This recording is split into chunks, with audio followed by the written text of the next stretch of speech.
WWE যদি এখন থেকে স্ম্যাকডাউন নিয়ে কাজ না করে তাহলে হতে পারে খুব তাড়াতাড়ি এনএক্সটি এর মতো হয়ে যাবে স্ম্যাকডাউন। এখন আমি এই কথাটি কেন বললাম এটার কিন্তু একটা কারণ রয়েছে। রিসেন্টলি কিন্তু এই সপ্তাহের যে স্ম্যাকডাউনটি হয়েছে সেই স্ম্যাকডাউনের ভিউয়ারশিপ কিন্তু রিভিল হয়ে গেছে। সেখানে আমরা দেখতে পাই স্ম্যাকডাউনের ভিউয়ারশিপ ছিল 9 লাখের একটু বেশি। গাইস, এটা কিন্তু ডাব্লিউডাব্লিউ হিস্ট্রিতে এখন পর্যন্ত কখনোই হয়নি এতটা নিচে স্ম্যাকডাউনের রেটিং।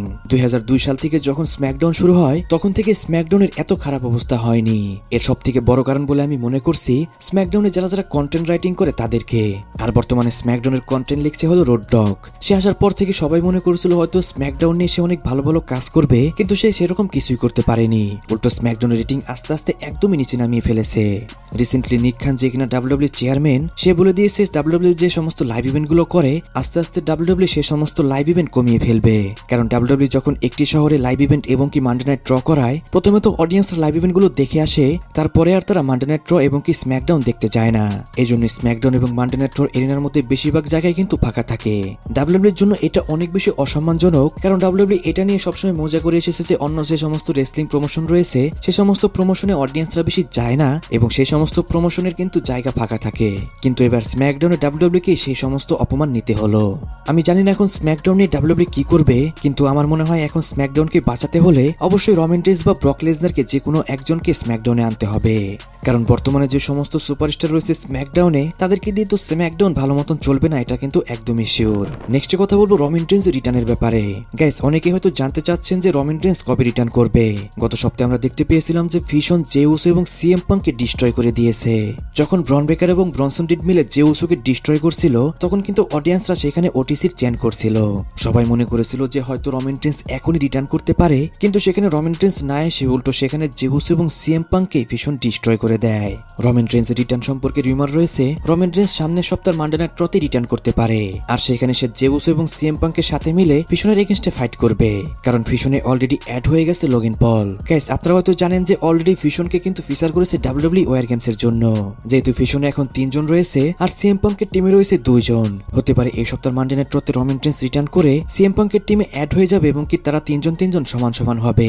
আর এই সপ্তাহের মানডে নাইট ড্রতে কিন্তু আমরা ভিশনে আরো কিছু মেম্বার অ্যাড হতে দেখতে পারবো। এখন সব থেকে বড় প্রশ্ন হচ্ছে এখানে কি আমরা ব্রক লেসনারকে দেখতে পারবো কিনা, কারণ সব থেকে হাই চান্স রয়েছে ব্রক লেসনার ভিশনের মেম্বার হয়ে ওয়ার গেমসে ফাইট করবে।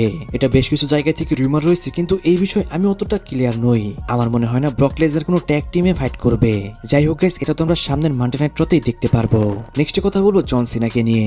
গাইস, রিসেন্টলি কিন্তু জন সিনা তার ইনস্টাগ্রামে একটা পিকচার আপলোড দেয়। সেই পিকচার আমরা দেখতে পাই খুব হতাশভাবে একটা জায়গায় বসে রয়েছে একজন মানুষ। এখন এটার মানে অনেকেই বুঝতে পেরেছেন, আর যারা বুঝতে পারছে না তাদেরকে আমি বলি, আমরা যেমন জন সিনার রিটায়ারমেন্ট ট্যুর শেষ হয়ে যাচ্ছে বলে আমাদের মন খারাপ, সেরকম কিন্তু জন সিনারও অনেক বেশি মন খারাপ। কারণ জন সিনা এই পর্যন্ত যা যা করতে পেরেছে সবকিছু কিন্তু এই ডাব্লিউডাব্লিউ থেকেই। 13 ডিসেম্বরের পর থেকে জন সিনা কখনো রেসলিং করবে না, তাই এটা জন সিনার জন্য অনেক বেশি ইমোশনাল মোমেন্ট হবে। জন সিনা কিন্তু সবসময় 2 জন মানুষকে ক্রেডিট দিয়েছে তার ক্যারিয়ার আজকে এই পর্যন্ত আসার পিছনে। একজন মানুষ হলো ভিন্স ম্যাকম্যান, আরেকজন মানুষ হলো স্টেফেনি ম্যাকম্যান। ভিন্স ম্যাকম্যান সেই মানুষ যে কিনা ডাব্লিউডাব্লিউ তে এনেছিল জন সিনাকে, আর স্টেফেনি ম্যাকম্যান সেই মানুষ যে কিনা যখন ডাব্লিউডাব্লিউ থেকে বের করে দেওয়া হচ্ছিল জন সিনাকে তখন শুধু জন সিনার র্যাপিং শুনে জন সিনাকে আবারও চান্স দিয়েছিল স্টেফেনি ম্যাকম্যান। সে জন সিনার ফ্রি স্টাইল র্যাপিং শুনে অনেক বেশি ইমপ্রেস হয়ে যায়, আর সে জন সিনাকে সাজেস্ট করে সে যেন তার ক্যারেক্টার ও র্যাপিংকে অ্যাড করে। আর জন সিনা কিন্তু অন্য সুপারস্টারদের মতো এই কোম্পানি ওই কোম্পানিতে যায়নি। সে শুরু থেকে তার ক্যারিয়ারে অনেক বেশি আপ এন্ড ডাউন হয়েছে, কিন্তু সবসময় সে ডাব্লিউডাব্লিউর সাথেই থেকেছে। কিন্তু আমার মনে হয় 2006 সালের পর থেকে জন সিনার ক্যারিয়ারে কখনো ডাব্লিউডাব্লিউতে আপ এন্ড ডাউন আসেনি। 2006 সালের পর থেকে জন সিনা সবসময় একজন টপ স্টার হয়েই ডাব্লিউডাব্লিউতে থেকেছে, আর ভিন্স ম্যাকম্যানও তার উপর অনেক বেশি বিশ্বাস করেছে। জন সিনাকে 17 টাইম ওয়ার্ল্ড চ্যাম্পিয়ন বানিয়েছে, যা কিনা এখন পর্যন্ত কোনো অন্য সুপারস্টারকে বানানো হয়নি। গাইস, এসব বিষয় দেখলে কিন্তু এটা বোঝা যায় যেমনটা আমাদের জন্য ইমোশনাল মোমেন্ট হবে 13 ডিসেম্বর, তার থেকে অনেক বেশি ইমোশনাল মোমেন্ট হবে জন সিনার জন্য। জন সিনার রিটায়ারমেন্ট ট্যুর শেষ হতে আর মাত্র 1 মাসের একটু বেশি সময় বাকি রয়েছে। এরপরে কিন্তু কখনোই আমরা জন সিনাকে রেসেল করতে দেখতে পারবো না। তাই জন সিনাকে কারা কারা মিস করবেন অবশ্যই কিন্তু কমেন্টে জানাবেন। নেক্সট কথা বলবো জে উসোকে নিয়ে। জে উসোকে সবসময় ভালো লাগে শুধু এন্ট্রি করার সময়, কিন্তু জে উসো কোনো টাইটেল উইন করলে বা জে উসো কোনো মেইন ইভেন্টে গেলে ভালো লাগে না। এটা আমার কথা নয়, কিন্তু ইন্টারনেটে অনেক অডিয়েন্স এবং কিছু ইউটিউবার এই কথা বলছে। গাইস, আমি এই বিষয়ে তেমন কোনো কথা বলবো না, কিন্তু আমি শুধু একটি কথাই বলতে চাই, জে উসোকে কিন্তু এতটা খারাপভাবে দেখার মতো কিছু নেই। শুধু জে উসো যে এন্ট্রেন্সের জন্য তাকে অডিয়েন্সরা চেয়ার করে তাই নয়। সিএম পাঙ্কের সাথে এই সপ্তাহের স্যাটারডে নাইট মেইন ইভেন্টে যখন জে উসো ফাইট করে তখন জে উসোর প্রত্যেকটি মুভেই কিন্তু অডিয়েন্সরা তাকে সেই পরিমাণ চেয়ার করছিল।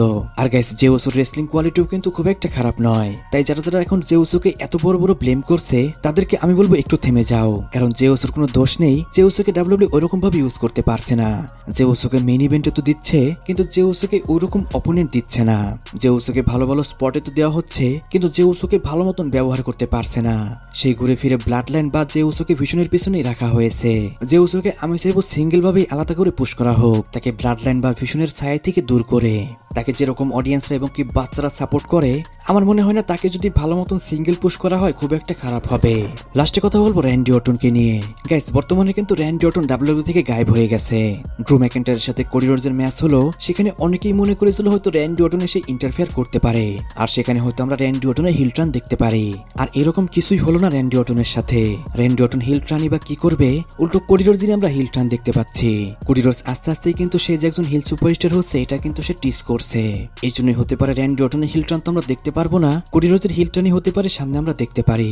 আর আমার মনে হয় কোডি রোডস এখানে হিল টার্ন না করে কোডি রোডসের কোনো উপায়ও নেই, কারণ কোডি রোডস যখন ড্রু ম্যাকইন্টারকে হারিয়ে তার টাইটেল রিটেন করে, সেই ভিডিও যখন ইউটিউবে আপলোড দেয় ডাব্লিউডাব্লিউই, সেই ভিডিওতে কিন্তু আমরা হিউজ ডিসলাইক দেখতে পাই। তার মানে হলো আস্তে আস্তে কোডি রোডসকে পছন্দ করছে না অডিয়েন্সরা। এই জন্যই ডাব্লিউডাব্লিউর এখন উচিত হয়তো র্যান্ডি অর্টনকে হিল টার্ন করানো বা কোডি রোডসেরই হিল টার্ন করিয়ে দেওয়া, অন্তত এতে স্ম্যাকডাউনের কিছু ভিউয়ারশিপ তো বাড়তে পারে।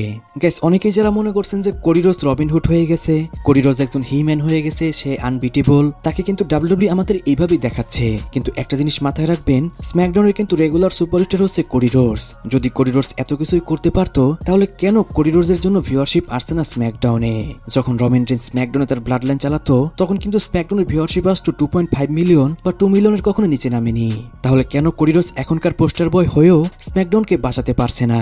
অ্যান্সার হলো Cody Rhodes as a champion হিসেবে একজন ফ্লপ। কোডি রোডসের থেকে অনেক বেশি বেটার চ্যাম্পিয়ন হচ্ছে সিএম পাঙ্ক। এখন অনেকেই বলতে পারে যে কোডি রোডসের থেকে রমান রেইনস বেটার, কিন্তু গাইস রমান রেইনসের সাথে কোডি রোডসের তুলনা করাও কিন্তু বোকামি। রমান রেইনসের টাইটেল রেন একদমই গোট পর্যায়ে চলে গেছে। যাই হোক, যেহেতু কথা বলছিলাম যে র্যান্ডি অর্টনকে নিয়ে, গাইস রিউমার রয়েছে এই সপ্তাহ স্ম্যাকডাউনে র্যান্ডি অর্টন রিটার্ন করতে পারে।